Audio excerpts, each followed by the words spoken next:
Chapter 18 gets into the field of occupational therapy, which many of you have heard of. We brought it up in the class. I know that there are even some in the class who are interested in this as a potential career option.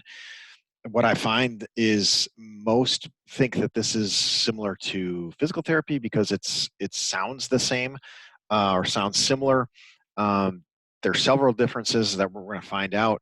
Um, there are some similarities. And hopefully this chapter really enlightens you in terms of what this particular profession actually does. All right. So with this field, um, an occupational therapist typically is part of a multidisciplinary team. So typically they're going to be working with physicians, nurses, even physical therapists potentially on a treatment plan for an individual. Um, they're going to work with a variety of ages. We actually see with occupational therapists, and this is where they differ a little bit with physical therapy, they do deal with older adults, certainly, but they work with a lot of children. And so we do tend to see occupational therapists move into more the educational settings um, and a little less so in healthcare. Um, Occupational therapy is focused completely on activities of daily living. And so it's helping with basic capabilities, basic movements. They do cross over into working with cognitive skills. And so physical therapy clearly is only physical skills. Occupational therapy can work with problem solving, with academic type issues, other things like that. There's a lot of equipment that is used both for physical manipulation, but also there's some computer aided things that can potentially be used in occupational therapy to help with those cognitive skills. Um, there's a lot of potential specialty here, especially if they're going to work with a geriatric population or a pediatric population. I did include a video that you can watch to give you a better sense of what occupational therapy can look like in the situation in the video. It's an occupational therapist working with a child, and so check that out for more information. In terms of the typical work environment, this is going to be a 40-hour week, 9 to 5 job. Could potentially be evenings or weekends if it's in a healthcare setting, but I'm guessing it's going to be more your standard Monday through Friday, 9 to 5. Um, there's a lot of potential settings, healthcare being one, education being another, um, and we'll go through that here in a little bit. It's going to be, it's not going to be quite as physical as what a PT might do, but it's definitely going to be involving some movement, could be involving some equipment, and so there is some potential physical strain associated with this profession. As far as the employment opportunities, it's growing. And so those that are looking to go into this profession, there's going to be some job opportunities for you, and you see just a significant growth. Um, Even just between 2014 and 2018, you see about 20,000 jobs added, and that has grown quite a bit just in the last few years. It's pretty evenly split. You have about a quarter that are in hospitals. You have about another quarter that are in offices of private occupational therapy or offices of health practitioners. And the rest, the other 50%, are all spread out amongst various settings: home health care, outpatient, um, offices of physicians. We do see quite a few. We'll see it more with the aides and assistants of OT in like assisted living, but there is some potential for occupational therapy to be working with the geriatric population in those types of facilities. There is some potential for self-employment. Um, that's very rare. That probably will increase a bit more as this occupation becomes a bit more well known, a bit more well respected and established. But for now, really, there's not a lot of opportunity there. As far as education and legal requirements, this is again a key difference between PT and OT. Right now, as of now, occupational therapy is a master's degree or graduate degree. It is not a doctoral level degree. There are doctor of occupational therapy programs that are out there, but that is not yet the standard. Okay. Occupational therapists do have to graduate from an accredited program, they do have to pass a certifying exam, and they become what's referred to as an occupational therapist register, okay, or OTR, okay? Um, Many people who are looking to get into the healthcare field who don't want to get into PT or exercise physiology, many are choosing OT. So undergraduate degrees in exercise science or biology, relatively common here. As of 2015, there was about 160 programs in the U.S. In OT. Brenau and Augusta being the primary ones you may be familiar with. As of now, this is a very updated statistic. Between the U.S. and OT is actually branched out in the U.K. There's actually 600 programs now. So the number of schools getting involved in OT is increasing drastically, and this could go even further once this moves to a doctor of occupational therapy, which I think common sense would tell us that it eventually probably will. As far as earnings or trends in earnings, we already saw the growth.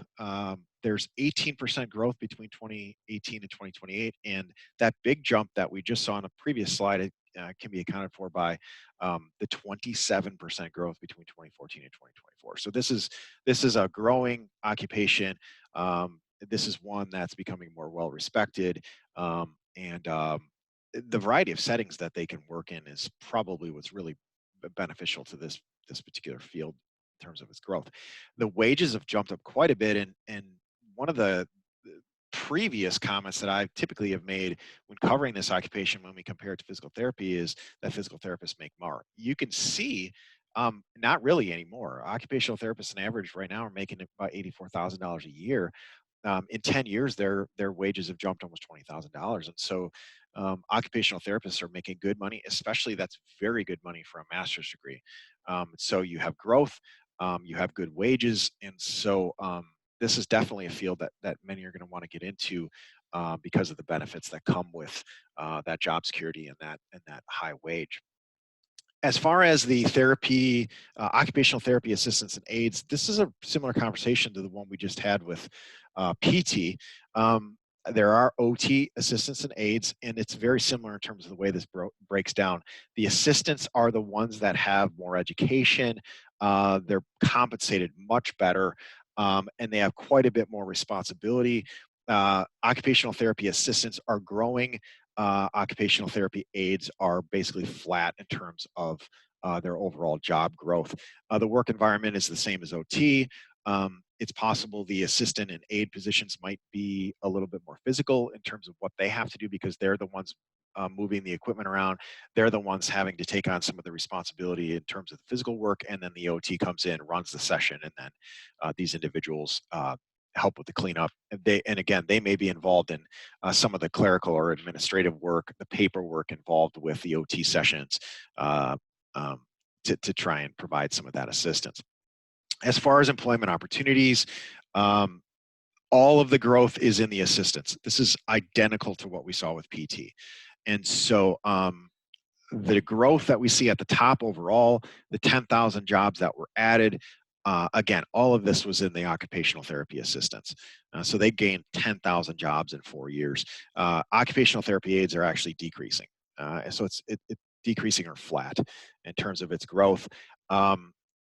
Most of those that were occupational therapy assistants and aides were in the offices of healthcare practitioners.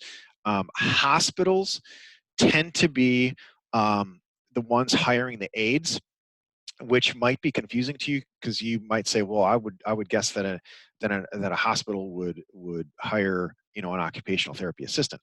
Well, they already have occupational therapists that they hire at the hospital. They just need someone to do some of the clerical work. So they're hiring the aides.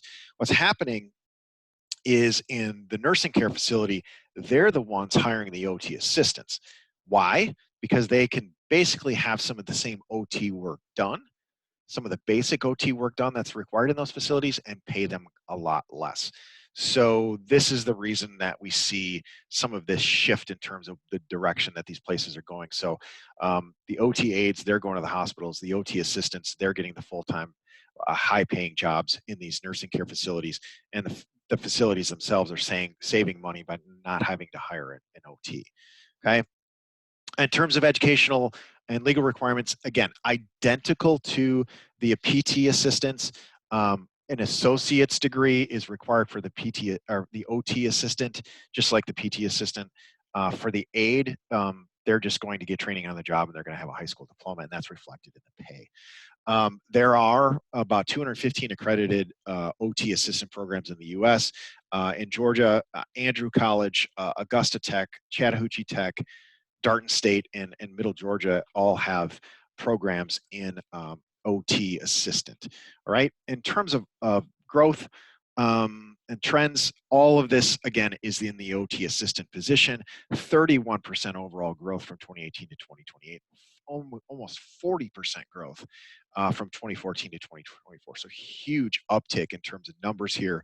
When you see the pay, the median annual earnings for an OT assistant with an associate's degree, $60,000 a year. So we've got some master's level occupations in healthcare not making that much money. So this is definitely for someone who's going to go out and get an associate's degree, definitely a well-paying job that appears to be very, very secure.